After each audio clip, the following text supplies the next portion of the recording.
either be fired or accept a massive pay cut. Okay, I'll take the firing.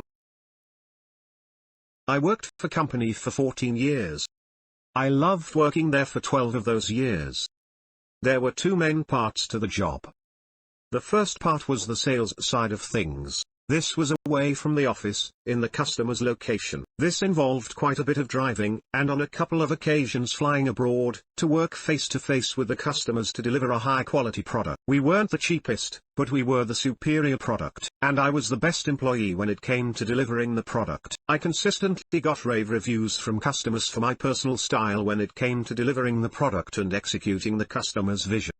I got a huge amount of repeat business, and I got a lot of new business through word of mouth, with customers recommending the company based on their experiences with me. The second part was the office side. This was my weaker side. I hated cold calling potential customers with numbers I found in the phone book. When it came to answering the phone and speaking to potential customers who initiated contact with us, I was fine. But I wasn't great at making the calls. This was my only real not great part of my job. So, in the office I wasn't asked to make any calls. Instead, I prepared product, designed new product, trained new staff members. Ended up being one of the biggest parts of my job. I was also the problem solver, helping out whenever and wherever, filling in for sick employees whenever I could. I liked the owner and I liked the manager. I liked all the staff who were around me. All in all, it was a great job that I was really good at and took pride in. The company had been doing so well that the owner had slowly expanded over the 12 years since I started working for company. I had joined about 3 months after he started, so I'd been a part of this expansion. I worked out of my nearest office, but often traveled to other areas to train their staff. I was loaned out, as it were, to other companies to help train their staff. At one point I was a guest lecturer at a university teaching medical students how to deliver complicated explanations to people who don't have the base knowledge that you yourself do. After 12 years I was on a decent salary. Not massive, but I was happy. Then the owner decided to sell off part of the company. He was selling the area where my local office was. He told me he would love for me to remain as his employee, but I would need to work from a different office. This was either require me to move, or to quadruple, at a minimum, my daily commute. The other option was to remain working from my current office but with a new boss. I chose the second option. Before the new owner bought the company, she worked alongside the staff for a couple of weeks to see how we operated. This was before any of us knew she was about to buy the company. As far as we knew, she was just another employee, and she was shadowing us to learn. She came with me on assignments in the field and saw my abilities. When the sale was announced and we were informed that she was the new owner, everyone was very surprised. She made some sweeping staffing changes. The manager left to start her own business, since the new owner was also going to be the manager. A lot of staff were let go. The secretary, myself and a couple of new hires were kept on. The new hires were on the lowest wages, not salaries. Anyone who had got to a decent level was let go. Since almost everyone was on a 0-hours contract, she was able to do this. Whilst technically it was a new company for the customers, it was the same old business. The company still had the same trading name. The only real difference was that there was a new owner and the registered business name was now different. As far as the customers were concerned, nothing had changed. My job for the first few months after the sale was to train up the remaining staff to replace the more experienced staff members who had been let go. I recommended a couple of new hires who I had experience working with in the past. I was open and honest with the owner, and let her know that one of them was a close friend and one of them was my girlfriend. Both were more than qualified for the work and both were happy to join. My friend had recently come back to the country after a year of traveling. Whilst my girlfriend could only work during school holidays, worked in a school. The owner gave them both interviews, then hired them, since we needed the staff. Over the next 2 years business started to fall. The reason was simple: the new owner decided to try and maximize profits by increasing prices whilst decreasing the quality of the product. For new customers this wasn't noticeable. They just thought we were expensive and the product wasn't the best.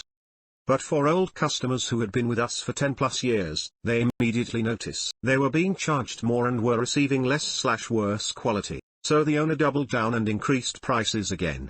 95% of our old customers left us. New customers almost never became repeat customers. Complaints skyrocketed.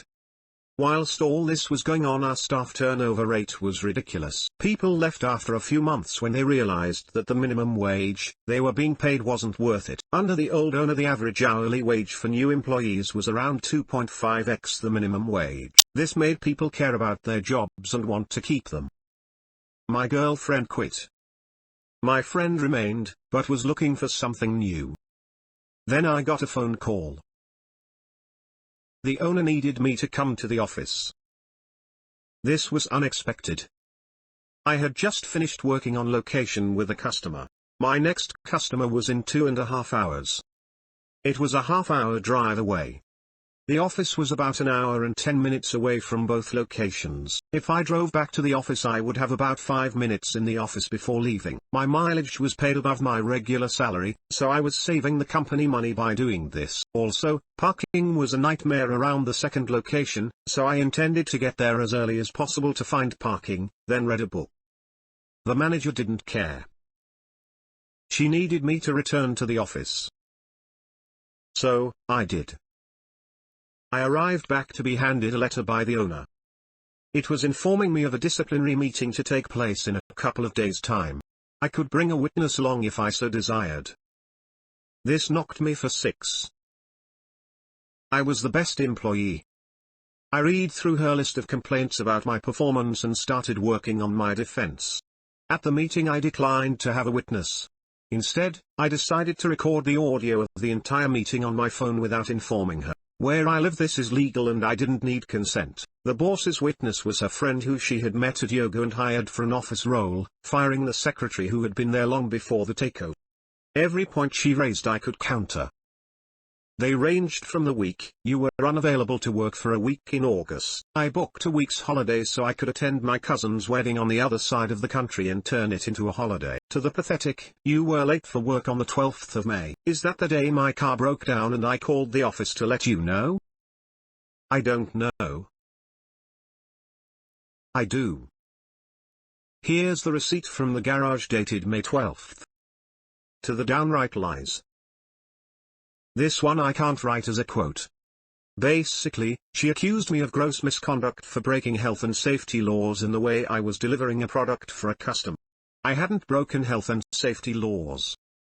I knew exactly what I was doing since, as I've mentioned already, I had been doing this for 14 years at this point. She had witnessed me do this on multiple occasions and had never mentioned it before. Because it wasn't an issue. She even had me train staff in this specific delivery method. Because it wasn't an issue. She finished her list by telling me that she doesn't want to lose me, but she can't justify keeping such a poor employee at my current salary. I had two choices. I could either sign a 0-hours contract and work for minimum wage, or she could fire me with 2 weeks' notice. I countered that she would have to give me 12 weeks' notice, since my contract guaranteed me 1 week's notice for every year of employment, up to a maximum of 12. She argued that I had only been her employee for 2 years, since before then I worked for the previous owner. I informed her that with how the business takeover had run, it counts as continuous employment. I quoted the exact law and code that backed me up. She asked for a 30-minute break in the meeting to let me think about her offer. She went to call her lawyer. When she came back, she informed me that since she was firing me for gross misconduct, she didn't have to give me any notice at all. If I wanted to remain and move to the 0-hours contract, I could do that today. But if I didn't, then she would have to fire me.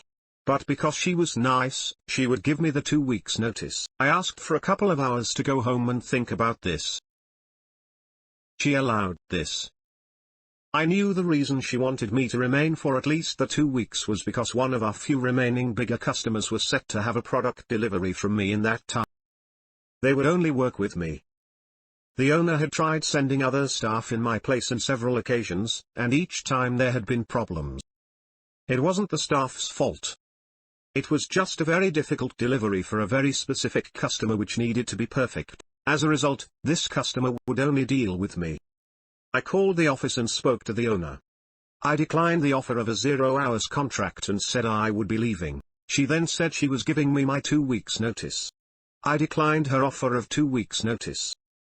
I informed her that if I was being fired for gross misconduct, then surely, I cannot be relied upon to safely deliver the product. Therefore, it would be best for everyone involved if I didn't return to work. She panicked and said that she needed me for those 2 weeks. I feigned ignorance and let her know that I was just thinking about what's best for the company. After all, you can't have unsafe staff delivering your product to your customers. However, if she wanted to rethink the gross misconduct accusation, then I would work my 12 weeks notice. They were her options. 0 weeks or 12. She chose 12. For those 12 weeks I worked the same way I had for 14 years. I didn't coast. I didn't slack. I didn't badmouth the company on my way out. I continued to train new staff. I continued to deliver the product in my own, personal, exceptional way. I also got in touch with a lawyer who was a specialist in employment law. For those 12 weeks the owner barely spoke to me. She resented the fact that I knew my legal rights and didn't just believe her lies. She hated the fact that I could defend myself. She was petty. She accidentally dropped my mug in the kitchen, breaking it. Most petty of all, she paid for every member of staff in the office to have a spa day. Except me. I was asked to work my day off to answer the phones whilst everyone else was being pampered. Nobody knew I hadn't been invited until they arrived at the spa and I wasn't there. Here's the thing, I'm a big fat bearded guy. I have no interest in a spa day. If she had offered it to me, I would have thanked her and declined the kind offer. But by pointedly excluding me, she was making herself look terrible. For the last 2 weeks I was training up my friend to basically take over from me. At the end of the 12 weeks my final day came around. The owner had nothing planned. Not so much as a card after 14 years, 2 for her. The office assistant manager who had become a friend had got me some presents, but had to give them to me once the boss was gone, for fear of reprisal. The day after my final day 2 things happened. The first was my friend who I had been training up to replace me quit. He was on a 0 hours contract so required no notice. He was unhappy with her treatment of me, and was unhappy that she expected him to do my, previously salaried, job for minimum wage. He hadn't informed me of his plans to leave, and I only learned of it when he knocked on my door in the middle of the day when he should have been at work to let me know. The second was the owner received a letter informing her that I was bringing legal proceedings against her for constructive dismissal, unfair dismiss. I had arranged this with my lawyer to be delivered the day after my final day. According to the office assistant, she went pale and started crying, before leaving the office to call her lawyer. She refuted my claims for constructive unfair dismissal. Said it was gross misconduct. Tried to come up with some more reasons for firing me. But the truth was that the company was making less money because of her business practices, and I was the highest, and only, salary. I had evidence that I was a great employee. I had evidence that she asked me to move to a 0 hours contract. She initially tried to deny this, since the gross misconduct fabrication makes no sense if she wanted me to stay. But once my lawyer provided hers with a transcript of the entire meeting along with a copy of the recording, she knew she was stuck. Still, she let the case drag on for over a year. I think she hoped that the legal fees would lead to me dropping the case. Little did she know my lawyer was working on a no-win no-fee basis, whilst hers wasn't. She ended up settling out of court. The aftermath, the office assistant who had become a friend quit a couple of months after I left. She hated how I was treated and didn't feel safe working for such an untrustworthy boss. Several former customers contacted me personally to inquire why I was no longer with the company. Apparently, the owner was telling them that I just quit. I informed them that I had been fired for cost-cutting reasons. They moved their business elsewhere. Several offered me jobs. One went so far as to offer me a part-time job and to pay for me to attend college to earn a degree required for them to hire me full-time. This was a lovely offer, but they were one of the customers who were a bit too far away to commute, and I wasn't ready to move. In the end I found a new job in a different industry where a lot of my skills transferred over. Currently earning more than I was, working less hours and for better owners. The business is floundering. COVID left the new owner desperate for cash. She cancelled orders but refused to refund customers' money, citing an act of God clause in the contract. The business Facebook and Google reviews have tanked. Most staff left. The business is still afloat, but barely. TLDR. owner fired me as a cost-cutting measure. I sued and they ended up settling out of court, whilst the person they planned to replace me with quit.